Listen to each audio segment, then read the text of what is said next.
نے سرکار کی زیارت کی ہو، سرکار کو دیکھا ہو ایمان کی حالت میں، دنیا کے سارے کتب، سارے ابدال، سارے اوتاد، سارے تابعی، سارے تبع تابعین اکٹھے ہو کے بھی اس صحابی کے پائے کو نہیں پہنچ سکتے، اس کے مقابل نہیں ہو سکتے۔ کیوں؟ کیونکہ اس صحابی نے سرکار سے ایمان کی حالت میں ملاقات فرمائی ہے، اور جس نے سرکار کے ساتھ ایمان کی حالت میں ملاقات کی ہو، دنیا کا کوئی بھی غوث قطب ان کے مقابلے میں نہیں آ سکتا۔ اور جس امام علی مقام امام حسین کو خود مصطفیٰ دیکھتے رہے ہوں، اس کا ثانی کون ہو سکتا ہے؟ اس کا ثانی کون ہو سکتا ہے؟ سرکار نے جن کا منہ مبارک خود چوما ہو، سرکار نے جن کے منہ مبارک کے اندر اپنی زبان خود ڈالی ہو، اپنا لعاب دان شریف ان کو گھٹی میں دیا ہو، اور جن کا نام نامی اس میں گرامی حسین خود اپنی زبان مبارکہ سے رکھا ہو، پھر اس امام علی مقام امام حسین کی عظمت کو کون پہچان سکتا ہے؟ تو حضرات گرامی، یہ وہ اہل بیت طہار نفوس قدسیہ ہیں جن کی پاکیزگی کا ذکر اللہ قرآن مجید کے اندر فرماتا ہے، جن کی طہارت کا ذکر اللہ تعالیٰ قرآن مجید کے اندر فرماتا ہے۔ آج ہم ان کا ذکر جمیل کر رہے ہیں۔ دیکھیں، آج ہم نے بیان کرنا ہے کہ کربلا معلیٰ سے، کربلا شریف سے ہم نے سیکھا کیا ہے۔ ہم کوشش کریں گے اس میں جب وہ اسی دائرے کے اندر رہ کر اپنی گفتگو کو سمیٹ لیا جائے کہ کربلا شریف کیوں بپا ہوئی۔ اس کا خلاصہ آپ کو میں سنا دیتا ہوں، پھر مرکزی خیال انشاءاللہ اینڈ پہ جا کے آپ کی گوش گزار کیا جائے گا۔ خلاصہ یہ ہے کہ کربلا شریف کا جو معرکہ ہے یہ کیوں سر انجام ہوا، یہ کیوں پیش آیا، اس کا سبب کیا تھا، اس کی وجہ کیا تھی۔ ہم یزید کو لعنتی کہتے ہیں، مانتے ہیں، قیامت تک کہتے رہیں گے، یہ ہمارے ایمان کا ایک حصہ ہے۔ امام علی مقام کو حق سمجھتے ہیں، کہتے رہیں گے، یہ ہمارے ایمان کا حصہ ہے۔ لیکن ہم نے دیکھنا یہ ہے کہ امام علی مقام حق پہ تھے، یزید ناحق تھا، اس کا سبب کیا تھا؟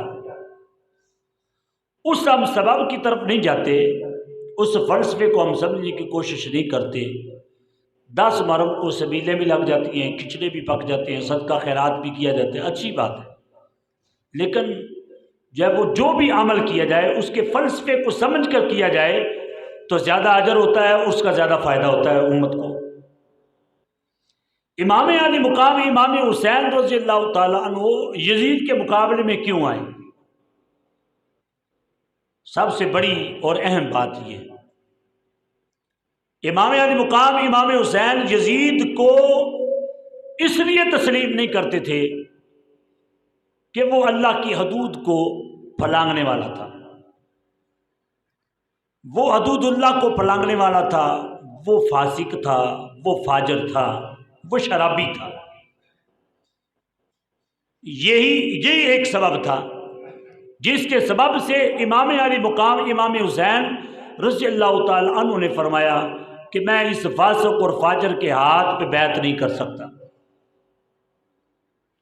فاسق اور فاجر، ایک جملہ دے رہا ہوں آپ کو، اگر آپ یاد کر لیں تو دیکھیں، امام علی مقام امام حسین رضی اللہ تعالی عنہ سے یزید نے ہاتھ مانگا، ہاتھ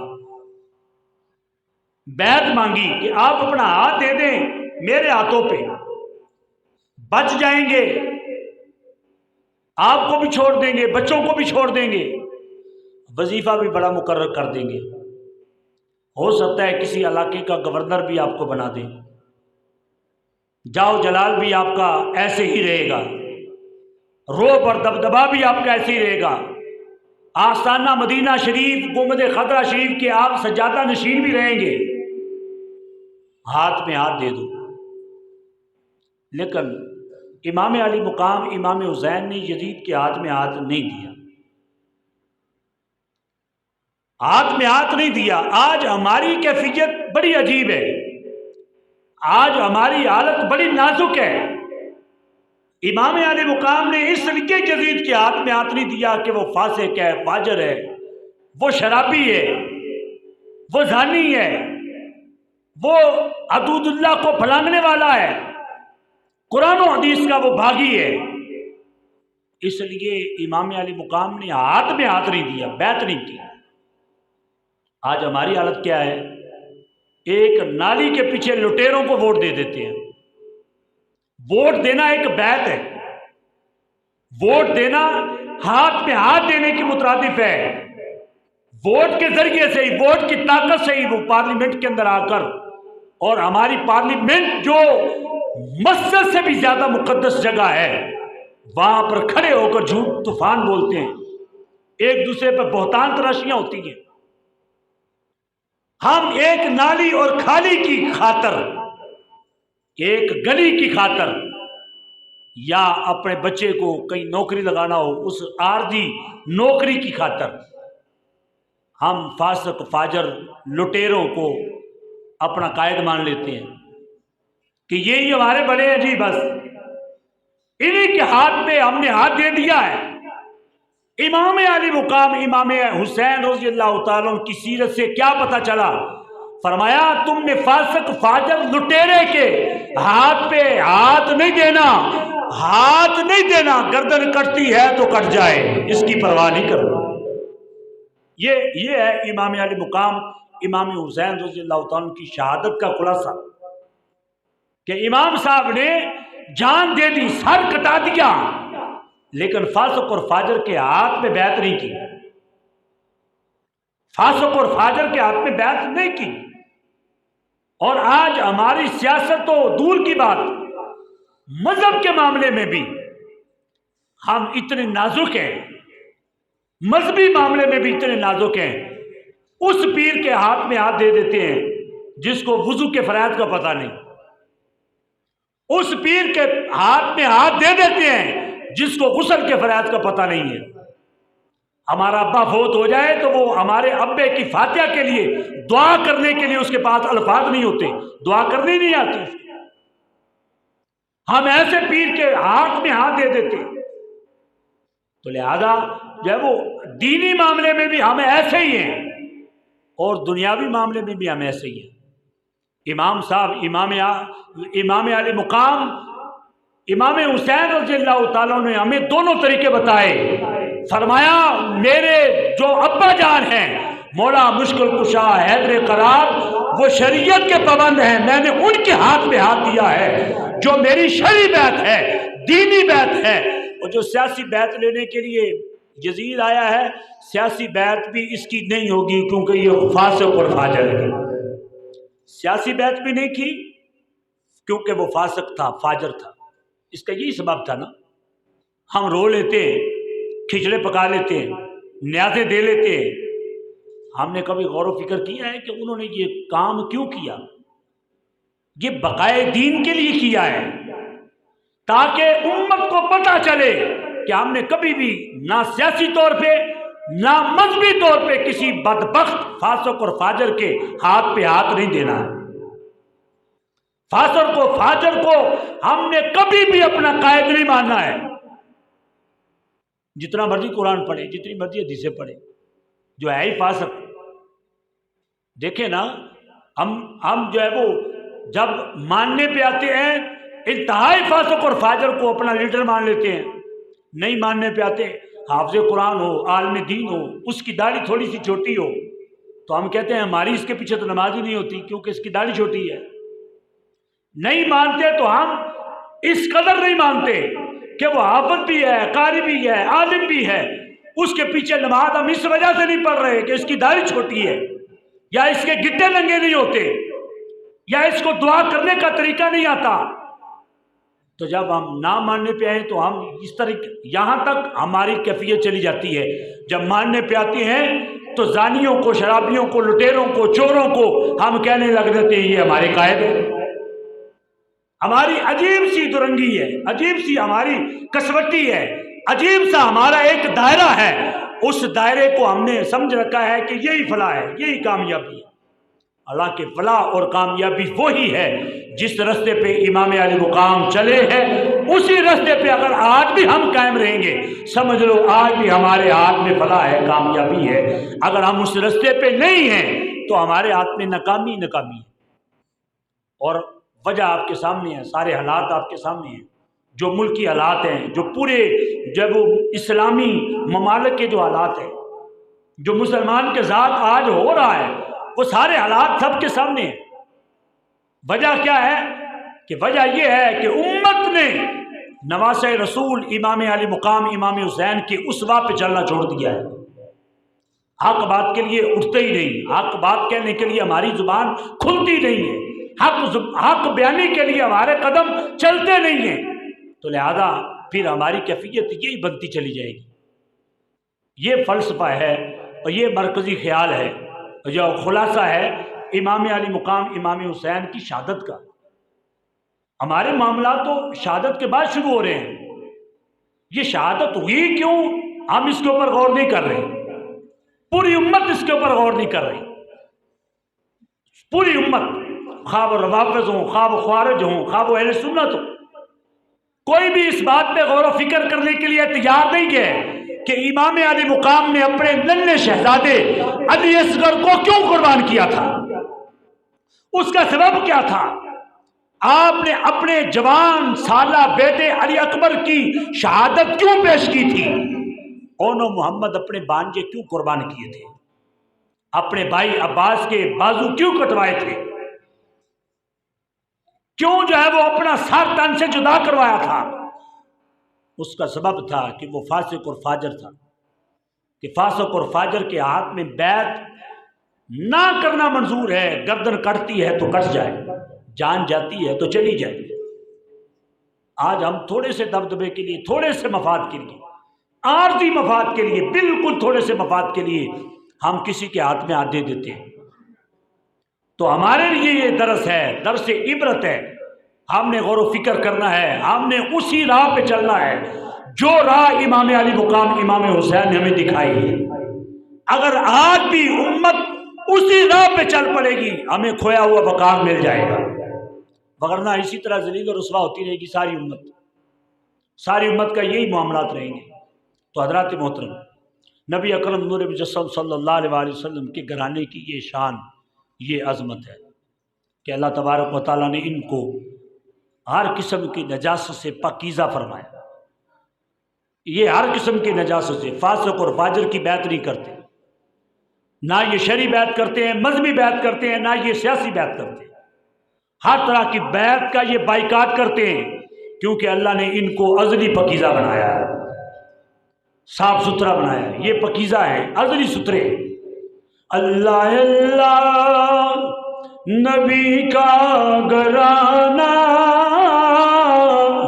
اللہ اللہ نبی کا گھرانہ، یہ گھرانہ براء الورا ہے۔ آپ بھی پڑھ لیں، آپ کو بھی ثواب ہوگا۔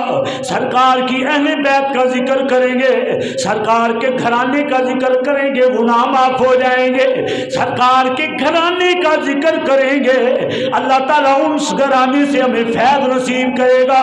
کہہ لیجیے اللہ اللہ نبی کا گھرانہ، یہ گھرانہ براء الورا ہے، اس میں حسنین ہے، فاطمہ ہے، بولیے اس میں حسنین ہے، فاطمہ ہے، اس گھرانے میں شیر خدا ہے۔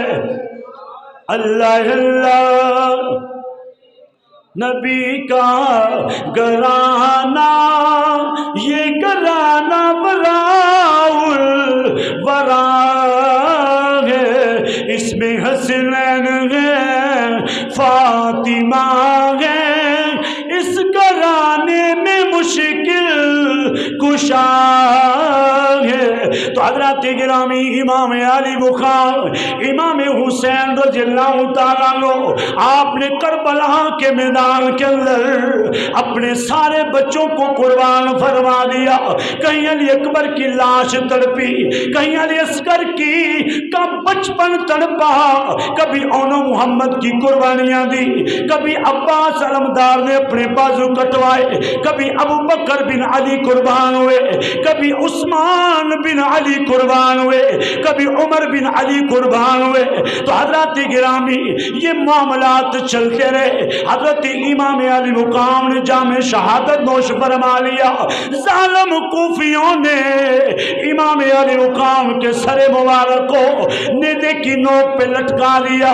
تو حضرات گرامی یہ لٹا ہوا قافلہ، یہ اہل بیت اطہار کا کٹا ہوا قافلہ، یہ مستورات اہل بیت اطہار، یہ سیدہ زینب سلام اللہ علیہا کی سپہ سلاری کے اندر یہ قافلہ اب کربلا کے میدان سے شام کی طرف چل پڑا ہے۔ تو حضرات گرامی توجہ فرمانا، بیمار حضرت زین العابدین رضی اللہ تعالیٰ بھی ساتھ ہیں، ان کی شان اور عظمت کیا ہے؟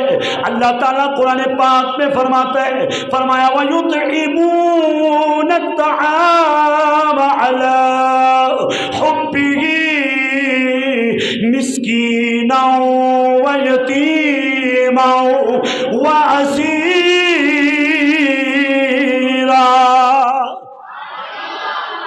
اللہ نے اس گھرانے کی شان بیان فرمائی۔ آج یہ گھرانہ خود بھوکا ہے، خود پیاسا ہے۔ اللہ فرماتا ہے وَيُطْعِمُونَ الطَّعَامَ، میرے نبی کی اہل بیت ہوں گے جو یتیموں کو کھانا کھلاتے ہیں، مسکینوں سے محبت فرماتے ہیں، یتیموں اور اسیروں سے پیار کرتے ہیں، محبت کرتے ہیں۔ آج یہ قافلہ خود اسیر بن گیا، آج یہ قافلے کے چند افراد خود یتیم ہو گئے، آج قافلے کے یہ چند افراد خود بھوکے اور پیاسے ہیں۔ یہ اب لٹا ہوا قافلہ جب کوفہ سے شام کی طرف روانہ ہوا ہے تو حضرات گرامی سیدہ زینب سلام اللہ علیہا آپ فرماتی ہیں میں سپہ سالار ہوں۔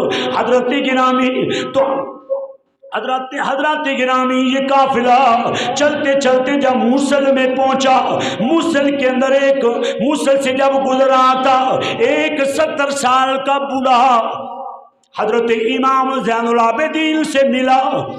امام زین العابدین کے پاس آیا، کہنے لگا اے امام زین العابدین رضی اللہ تعالیٰ عنہ، گھبرانا نہ، کہیں یہ دیکھ کے نہ گھبرا جانا میرے پاؤں میں بیڑیاں ہیں، میں قیدی بن کے آ گیا ہوں، تو پریشان نہ ہونا۔ تو دیکھ تو صحیح نا، حضرت یوسف علیہ السلام کو بھی قیدی بنا دیا گیا تھا۔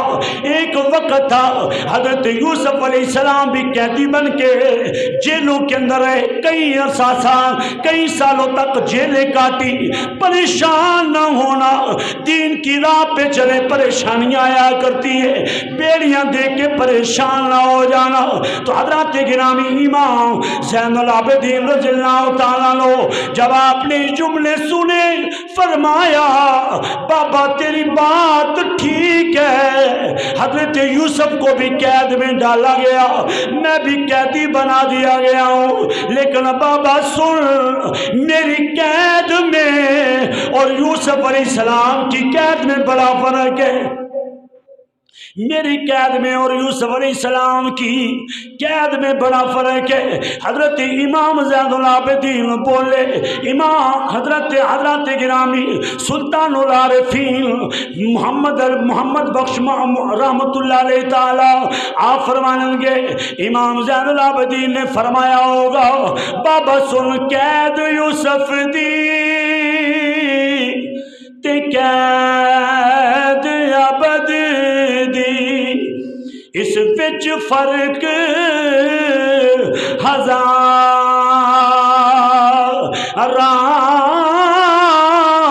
یوسف قید اکلا ہویا، میرے نال نے پردے دار،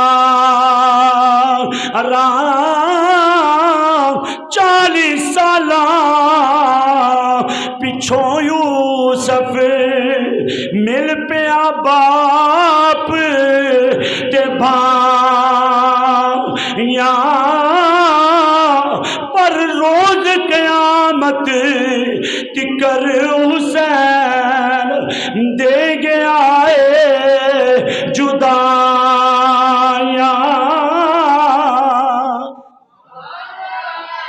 میری قید میں اور یوسف علیہ السلام کی قید میں بڑا فرق ہے. یوسف علیہ السلام قید تو رہے لیکن کچھ عرصہ گزرنے کے بعد حضرت یوسف علیہ السلام کو باپ بھی مل گیا بھائی بھی مل گئے. بابا میرے نہ باپ سے کبھی ملاقات ہوگی نہ میرا بھائی علی اکبر مجھے کبھی دکھائی دے گا نہ میرا بھائی کبھی علی اصغر مجھے دکھائی دے گا کیونکہ وہ قیامت تک کے لیے مجھے جدائی دے کے چلے گئے. تو حضرات گرامی توجہ فرمانا اب یہ قافلہ چلا ہے. قافلہ چلتے چلتے جب اپنی منزل کی طرف رواں ہے قافلہ کوفہ کے قریب پہنچا. کوفہ کے قریب پہنچا ایک بوڑھی مائی قافلے کا انتظار کر رہی ہے. ایک ہاتھ میں پانی کا پیالہ ہے پانی کا مشکیزہ ہے دوسرے ہاتھ میں چند خشک روٹیاں ہیں. وہ لے کے انتظار میں ہے قافلہ آئے میں ان کو پانی پلاؤں. قافلہ قریب آیا تو بوڑھی اماں جان نے آواز دی قافلے کی سالار کون ہے؟ بتایا کہ وہ آگے پردہ دار خاتون مائی جو تھی وہ پیالہ پانی کا لے کے مشکیزہ پانی والا لے کے سوکھی روٹیاں لے کے آگے پردہ خاتون کی بارگاہ میں حاضر ہوئی. عرض کرنے لگی اے خنواد رسول کی شہزادی میں زیادہ امیر زادی نہیں ہوں میں غریب نہیں ہوں لیکن ایک وقت تھا میں مدینہ شریف کے اندر کسی سید کے گھر میں نوکرانی تھی. مجھے ان سیدادی نے فرمایا تھا ایک وقت آنے والا ہے ہمارے خاندان کا لٹا ہوا قافلہ کوفے سے گزرے گا. جب وہ کوفے سے اس کا گزر رہو تم سے جو ہو سکے ان کی خدمت ضرور کرنا. میں یہ روٹیاں لے کے آ گئی پانی لے کے آ گئی قبول فرما لے. جب مدینے کا نام سنا باپردہ خاتون تڑپ گئی کہنے لگی اے اماں بتا مدینہ شریف کے اندر کس گھر کو جانتی ہے کس گھر میں نوکرانی رہی ہو کس گھر میں کام کرتی رہی ہو. بڑی اماں عرض کرنے لگی اے باپردہ خنواد رسول کی شہزادی مدینہ شریف کے اندر علی المرتضیٰ کا گھر ہے سیدہ طیبہ فاطمہ زہرا کی میں نوکرانی رہی ہوں. سیدہ فاطمہ کی میں کنیز رہ چکی ہوں. سیدہ فاطمہ زہرا نے مجھے وصیت فرمائی تھی وقت آئے گا کوفہ کے بازاروں سے ہمارا خانوادہ قیدی گزرے گا قیدیوں کو پانی پلانا. مدینے کی بات سیدہ فاطمہ زہرا کی باتیں سن کے باپردہ خاتون کی آنکھوں میں آنسو آئے. کہا ماں بتا فاطمہ زہرا کے بارے میں تو کیا جانتی ہے اس گھر کے بارے میں کیا اور جانتی ہے کوئی اور بات سنا. اماں کہنے لگی زیادہ تو نہیں جانتی. جب میں وہاں سے ریٹائر ہو کے یہاں آئی جب مجھے سیدہ فاطمہ زہرا نے ظاہری طور پہ مجھے آزاد فرمایا جب میں کوفہ میں آئی سیدہ فاطمہ زہرا کے آنگن میں ان کے جھولے میں ایک بچی تھی جس کا نام سیدہ زینب تھا. سیدہ زینب تھا میں اس بچی کو کھلاتی رہی ہوں اس بچی کو جھولے دیتی رہی ہوں میں اس بچی کو اپنے کندھوں پہ بٹھاتی رہی ہوں. میں نے اس بچی کا لباس بدلا گئے. سیدہ زینب کی آنکھوں میں آنسو آئے. آپ نے پردہ اٹھا کے چہرے کی زیارت کروائی. فرمایا اماں وہ بد نصیب سیدہ زینب جس کو تو کھلاتی رہی ہے آج وہی سیدہ زینب جس کے بچوں کو کربلا کے میدان میں شہید کر دیا گیا. میں وہی سیدہ زینب ہوں تو حضرات گرامی سیدہ زینب نے پردہ اٹھا کے زیارت فرمائی، پانی پیا، اپنے قافلے والوں کو بھی گھونٹ گھونٹ پلایا۔ بوڑھی اما جان نے سیدہ زینب کو کلاوے میں لیا، کلاوے میں لے کے عرض گزار ہوئی، اے سیدہ، اے زینب سلام اللہ علیہا، وعدہ کرو قیامت والے دن تو میری اس خدمت کے صلے میں بخشش کروائے گی، جنت میں لے جائے گی۔ سیدہ نے وعدہ فرمایا جہاں میری اماں فاطمہ ہوگی، اے اماں میں وہیں پہ تجھے بھی لے کے جاؤں گی۔ تو حضرات گرامی اب یہ قافلہ مزید چلا، حلب کے بازاروں سے گزرتا ہوا، حلب سے باہر ایک باغ کے اندر یہ قافلہ پہنچا۔ قافلہ جب رکا، پڑاؤ کیا گیا، رات کا پہر ہے، ایک باغ کے اندر شمر لعین نے امام علی مقام امام حسین رضی اللہ تعالیٰ عنہ کے سر انور کو ایک درخت کے اوپر لٹکا دیا۔ اس درخت کا جو مالی ہے، اس درخت کا جو مالک ہے، اس کی بیٹی ہی پیدائشی طور پہ نبینا ہے، پیدائشی طور پہ اسے دکھائی نہیں دیتا۔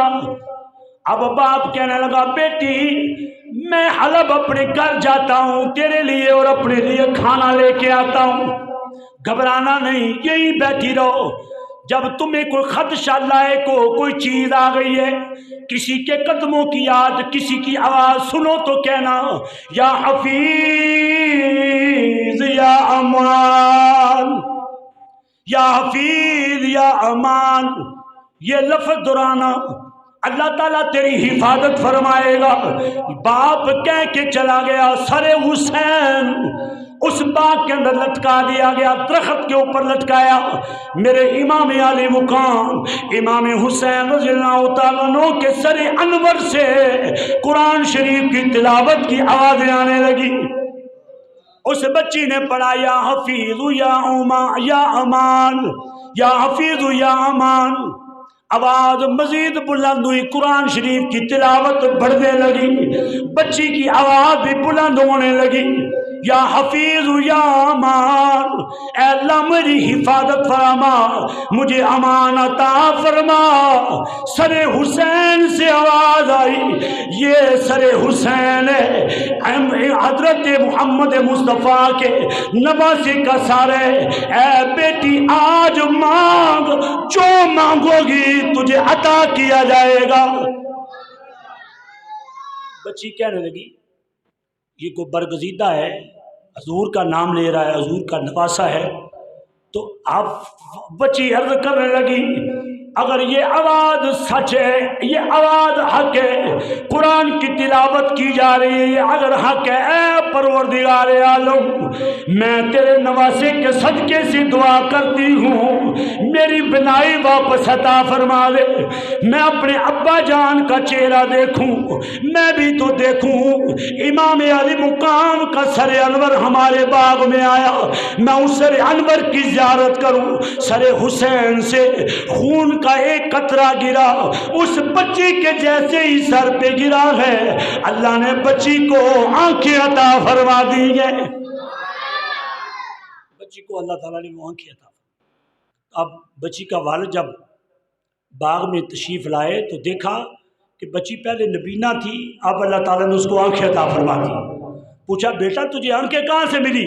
کہا کہ حضور نبی کریم صلی اللہ علیہ وسلم کے نواسے امام علی مقام امام حسین کے سر سے مجھے شفا نصیب ہو گئی ہے۔ یہ امام علی مقام امام حسین رضی اللہ تعالیٰ عنہ کی یہ عظمت، یہ شان کہ سر حسین بھی جدھر کو جاتا ہے وارے نیارے فرما رہا ہے۔ آئے لوگ کہتے ہیں وہ مجبور تھے، وہ یہ ہو گیا، وہ ہو گیا، ظلم کیا گیا۔ یہ اہل بیت اطہار کے اوپر ظلم ضرور تھا ظاہری طور پہ، لیکن یہ جو معاملات ہوئے یہ سارے حضرت امام علی مقام امام حسین رضی اللہ تعالیٰ کے اختیاری تھے۔ امام علی، لوگ کہتے ہیں کہ جب وہ حضرت امام علی مقام کے لیے لوگ ان کی مدد کے لیے نہیں گئے، ہم کہتے ہیں ہمارا اہل سنت و جماعت کا موقف یہ ہے، امام علی مقام امام حسین نے مدد کے لیے کسی کو پکارے ہی نہیں ہے، مدد کے لیے کسی کو بلایا ہی نہیں ہے، وگرنہ فرشتوں کی ایک جماعت کربلا کے میدان میں آئی تھی، وہ مدد کے لیے آئے تھے، اے حسین مدد چاہیے تو ہم کربلا کے میدان میں تمہاری مدد کرتے ہیں۔ امام علی مقام نے مدد سے انکار فرما دیا۔ فرشتوں کے بعد جنات کے سردار آئے تھے، جنات نے بھی آ کے مدد کرنے کا کہا، آفر کروائی گئی، لیکن امام علی مقام نے اللہ کی رضا پہ چھوڑ دیا، کہا کہ مجھے مدد کی ضرورت نہیں ہے۔ ایسا نہیں ہے کہ حضرت امام علی مقام مدد کے لیے کسی کو پکارتے اور کربلا کے میدان میں مدد کرنے کوئی نہ آتا، ایسا تو ہو ہی نہیں سکتا۔ تو لہذا یہ سارے معاملات اختیاری تھے کہ طاقت ہوندیا زور نہ لایا، بیٹھے من رضائیں، یہ معاملات تھے، طاقت تھی لیکن اللہ تعالیٰ کی رضا کے لیے سارے معاملات طے تھے، تو یہ سارے معاملات کیے۔ تو حضرت امام علی مقام نے جب خیمے لگائے نا کربلا کے میدان میں، خیموں کے ارد گرد جب ایک خندق بنائی جاتی ہے، یہ طریقہ کار تھا، تو اس کے ارد گرد خندق بنائی جاتی ہے تو اس کے اندر آگ دہکائی جاتی ہے۔ امام علی مقام نے خندق بنا کر آگ دہکائی نا، ایک لائن آگے بڑھا، اس نے کہا کہ اے حسین رضی اللہ تعالیٰ عنہ، دنیا پہ ہی آگ جلا لی ہے، ابھی تو تمہاری نعوذ باللہ حشر میں بھی تمہیں آگ دیکھنا پڑے گی، ابھی تو تم نے حشر میں بھی آگ میں جلنا ہے، نعوذ باللہ من ذالک۔ یہ بات اس نے کہی تو امام علی مقام نے اس آگ کو کہا کہ اس لائن کو پکڑ لے، اس آگ نے فوراً پکڑ کر اس کو جھلس دیا، راکھ ہو گیا۔ یعنی پتہ چلا امام علی مقام اگر فرات کو کہتے ہیں تو سارا دریائے فرات، نہر فرات خود بخود امام علی مقام امام حسین کے قدموں پہ حاضر ہو جاتی۔ اگر حضرت اسماعیل علیہ السلام ایڑی رگڑے تو اللہ چشمہ جاری فرما دیتا ہے، خدا کی قسم امام علی مقام امام حسین کربلا کے میدان میں اپنی ایڑی مارتے تو خود بخود پانی کے چشمے جاری ہو جاتے۔ لیکن اللہ کی رضا یہ تھی، اللہ کے معاملات یہ تھے۔ اگر اسماعیل علیہ السلام کے لیے جنت سے دمبے آ سکتے تو جنت کے سرداروں کے لیے بھی سب کچھ آ سکتا تھا جی، جن کو سرکار نے خود فرمایا ہے کہ حسن و حسین جنتی جوانوں کے سردار ہیں، ان سرداروں کے لیے بھی سب کچھ آ سکتا تھا، لیکن مانگا ہی نہیں ہے، اللہ کی رضا پہ راضی تھے۔ اس بنا پہ جب وہ شہادت جو وہ آپ نے اس کو پسند فرمایا، تو لہذا فلسفہ شہادت حسین یہ ہے کہ کسی فاسق فاجر کے ہاتھ پہ بیعت نہ کی جائے، نہ مذہبی طور پہ نہ سیاسی طور پہ۔ سیاسی طور پہ جب ٹھپا لگانا ہے نا، علماء کرام نے اس کے اوپر تصریح فرمائی ہے۔ علماء کرام محدثین کرام فرماتے ہیں کہ جب بندہ کسی کو ٹھپا لگا دیتا ہے، اس کے مراد ہاتھ میں ہاتھ دینا ہی ہوتا ہے، اس سے مراد بیعت ہی ہوتا ہے، کہ یہ ہے کہ ہم کسی فاسق اور فاجر کے ہاتھ پہ ٹھپا نہ لگائیں اور نہ مذہبی طور پہ کسی فاسق اور فاجر کے ہاتھ میں ہاتھ دیں۔ مذہبی طور پہ بھی بڑے لٹیرے پیر بیٹھے ہیں آج کل، نہ داڑھی نہ مچھ، کچھ بھی نہیں۔ وہ کہتے ہیں ہم پیر ہیں، ہمارا ابا پیر تھا، ہمارا دادا پیر تھا۔ چلو بابا دادا تمہارا پیر تھا، تم بتاؤ تم کیا ہو؟ ایک مولوی صاحب سے میری ملاقات ہوئی، کہنے لگا جی میرے ابا جی شیخ الحدیث تھے، میرے دادا جی شیخ التفسیر تھے، میرے پردادا جی جو وہ شیخ الفقہ تھے۔ میں نے کہا چلو ٹھیک ہے، ہم مان لیتے ہیں آپ کے دادا پردادا سارے ماشاءاللہ علماء تھے، فقہاء تھے، لیکن آپ بتائیں آپ بھی کچھ ہے ہو کہ نہیں؟ یا کہ دادیاں نہیں ماری کھانی جی، دادیاں مار لی ہیں تو تسی کھائی جاؤ بیٹھ کے۔ اب میرا جی دادا سلطان باؤ بہت بڑے پیر، الحمدللہ، ان سے بڑا پیر کون ہو سکتا ہے؟ لیکن جب وہ دیکھنا ہم نے یہ ہے کہ کسی فاسق اور فاجر کے ہاتھ پہ بیعت نہیں کرنی، کسی فاسق و فاجر کو، کسی بھی گدی نشین، کوئی بھی گدی نشین ہے، پہلے اس کو دیکھا جائے کیا وہ عالم ہے کہ نہیں۔ اگر وہ عالم نہیں تو کبھی بھی اس کے ہاتھ پہ بیعت نہ کرو، شرعی بیعت بھی جائز نہیں ہے۔ اور کسی لٹیرے، کسی چور چوکے اور فاسق اور فاجر سیاستدان کو کبھی انتخاب نہ کیا جائے ان کا بھی، تاکہ امام علی مقام کی سنت ادا ہو۔ امام علی مقام نے بابا علی المرتضیٰ کے ہاتھ پہ شرعی بیعت فرمائی ہے، اور امام علی مقام نے فاسق اور فاجر تھا یزید، اس کے ہاتھ پہ بیعت اس لیے نہیں کی کہ میں فاسق اور فاجر کے ہاتھ پہ سیاسی بیعت نہیں کر سکتا، آپ نے سیاسی بیعت بھی اس کے ہاتھ پہ نہیں فرمائی۔ تو لہذا ہمارا سیاسی طور پہ بھی فاسق فاجر لیڈر نہیں ہو سکتا، مذہبی طور پہ بھی ہمارا پیر فاسق اور فاجر نہیں ہو سکتا۔ ان دونوں چیزوں کو ہم نے ذہن میں رکھ کر یہ معاملات طے کرنے ہیں۔ دعا ہے کہ اللہ تبارک و تعالیٰ میری ان باتوں کو سمجھنے کی، عمل کی توفیق عطا فرمائے۔